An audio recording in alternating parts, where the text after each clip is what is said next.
अभी फिलहाल पूरे देश में राम मंदिर को लेकर एक अलग ही खुशी है हिंदुओं में। 22 जनवरी को मंदिर का इनॉग्रेशन है और प्रभु श्री राम वहां विराजमान होंगे। यूं मानो सतयुग का दौर लौट आया हो, जैसे सिर्फ अयोध्या वासी नहीं पूरा भारत उनके स्वागत के लिए बेसब्री से इंतजार कर रहा हो। लेकिन कहते हैं ना, हर अयोध्या में एक मंत्रा जरूर होती है। वैसे इस देश में शुरू से वो मंत्रा कांग्रेस रही है, जिसको कभी राम पसंद ही नहीं थे। इनफैक्ट कांग्रेस, जिन्होंने कोर्ट में लिख के दिया था कि श्री राम एक काल्पनिक है, इनके नेता हमेशा श्री राम और मंदिर के ऊपर भड़काऊ बयान देते रहते हैं। अभी कुछ दिनों पहले कांग्रेस नेता सैम पित्रोदा ने कहा कि पूरा देश इस समय राम मंदिर पर लटका हुआ है। कभी कभार मंदिर जाना ठीक, लेकिन क्या राम मंदिर असली मुद्दा है या बेरोजगारी असली मुद्दा है? क्या राम मंदिर असली मुद्दा है या दिल्ली में वायु प्रदूषण असली मुद्दा है? भाई साहब, जिस देश में हिंदू मेजॉरिटी में हो, वहां उनके भगवान पे आप सवाल उठाओ और काल्पनिक कहो, 2 दर्जन वकील कोर्ट में उनके खिलाफ खड़ा कर दो, वो ठीक है। उस वक्त आपने ये नहीं सोचा अरे छोड़ो यार, मंदिर बनने दो, अच्छी बात है, क्यों सवाल खड़ा करना? लेकिन नहीं, तो फिर अब क्यों? एनीवे, भगवान राम पर सवाल उठाने वालों पर आपको बताते हैं, उससे पहले प्लीज चैनल को सब्सक्राइब कर देना। आगे बढ़ते हैं। कोई कम्युनल पर्सन अगर सेकुलरिज्म की बात करता है तो बड़ा अटपटा सा लगता है।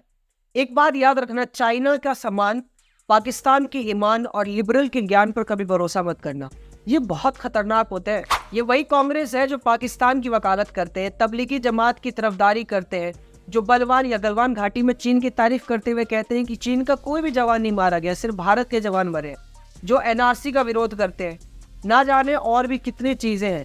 काउंट करने पर आ जाऊं तो आप कहेंगे ये एक जन्म के हैं। ऐसा पार्टी ये नहीं समझ सकता कि क्या हिंदू होना ही सेकुलरिज्म की गारंटी है।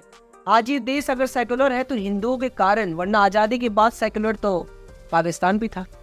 वहाँ हिंदुओं का क्या हाल है ये तो आप अच्छे से जानते हो। क्या मर्यादा पुरुषोत्तम भगवान श्री राम के बिना भारत को इमेजिन किया जा सकता है? No, it is impossible. भगवान राम ने dignity, religion, culture, politics, wisdom in life, humanism का जो मैसेज पूरी दुनिया को दिया, उसके बिना इस देश का कोई अस्तित्व नहीं है।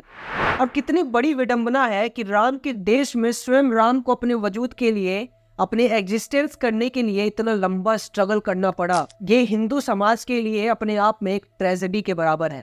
कांग्रेस ने तो कोर्ट में लिख कर दिया था कि राम एक काल्पनिक पात्र है। इसी प्रस्तावित राम मंदिर के लिए अनगिनत राम भक्तों ने अपनी कुर्बानी दी है। कितनी ही राज्यों की सरकारें इस पर न्योछावर हो गई। अनेकों राजनेताओं ने अपना जीवन दांव पर लगाकर राम मंदिर के लिए आंदोलन खड़ा किया। यह बहुत लंबी तपस्या का रिजल्ट है। 1992 में सोमनाथ से अयोध्या की यात्रा में आडवाणी जी के सारथी का role present prime minister Shri Narendra Modi ने निभाई थी, जिसमें नारे लगते थे कि बच्चा बच्चा राम का, जन्मभूमि के काम का, सौगंध राम की खाते हैं, मंदिर वही बनाएंगे, राम लला हम आएंगे, मंदिर भव्य बनाएंगे। उस समय यही कांग्रेस सरकास्टिक टोन में प्रश्न पूछती थी कि मंदिर वही बनाएंगे पर तारीख नहीं बताएंगे। केजरीवाल जी ने भी कई बार कहा, और भी काफी ध्रुव राठी वगैरह कई सभी ने बोला है कि इनके जुमले हैं, हर 5 साल में देते हैं। आज वो तारीख भी आपको पता है, जिसका पूरा हिंदू समाज बहुत बेसब्री से पिछले 500 सालों से प्रतीक्षा कर रहा था। बहुत कम लोग जानते होंगे कि मोदी ने ये प्रतिज्ञा ली थी कि रामलला के दर्शन तब तक नहीं करेंगे जब तक मंदिर का निर्माण का रास्ता साफ न हो जाए। किसी कांग्रेसी नेता को शायद ये नहीं मालूम होगा कि सेकुलर होने का मतलब इरिलीजियस और एथिस्ट होना नहीं होता है। धर्म एक पर्सनल मैटर है, लेकिन एक डेमोक्रेटिक कंट्री में 80% जनता के साथ खड़े होकर उनके 500 साल पुराने घावों पर मरहम लगाना ना तो अनडेमोक्रेटिक है और ना ही कम्युनल। कांग्रेस हमेशा से एंटी हिंदू और एंटी हिंदुस्तान रही है। अपनी स्थापना के समय से ही सबसे बड़ी बात यह है कि कांग्रेस ने अपना ये स्टैंड कभी छिपाया नहीं। गांधी जी ने हमेशा हिंदुओं को ही त्याग करने कहा। जब कलकत्ता और नोयाखाली में हिंदुओं की हत्याएं हो रही थी तो गांधी हिंदू इलाकों में जाकर मुसलमानों से बदला लेने पर उतारू हिंदुओं को रोकने में लगे थे। आजादी के बाद यही काम नेहरू और उनके चमचों ने आगे बढ़ाया। बेवकूफ तो हिंदू थे जो हमेशा अपने दुश्मन के हाथों सत्ता सौंपकर अपनी ही जड़ों में मट्ठा डलवाते रहे। कांग्रेस हिंदुओं को विभाजित करना, क्रिश्चियन और मुसलमानों की आबादी बढ़ाने में लगी रही। आज देश के 10 स्टेट्स में हिंदू माइनॉरिटी हो चुका है, बल्कि कुछ स्टेट में खत्म होने को है। लेकिन हिंदू है कि उनकी नींद टूटती नहीं।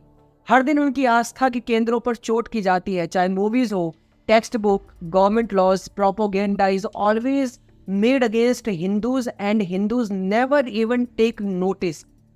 No matter how insulting something happens, they tolerate it silently. Anyway, मुझे खुशी इस बात की भी है कि सनातन धर्म का प्रेजेंस थोड़ा कैजुअल था, लेकिन री एंट्री गजब है। एंड में जाते जाते बोलूंगा जय श्री राम, और कमेंट के साथ साथ शेयर करना ना भूले। फिर से जय श्री राम।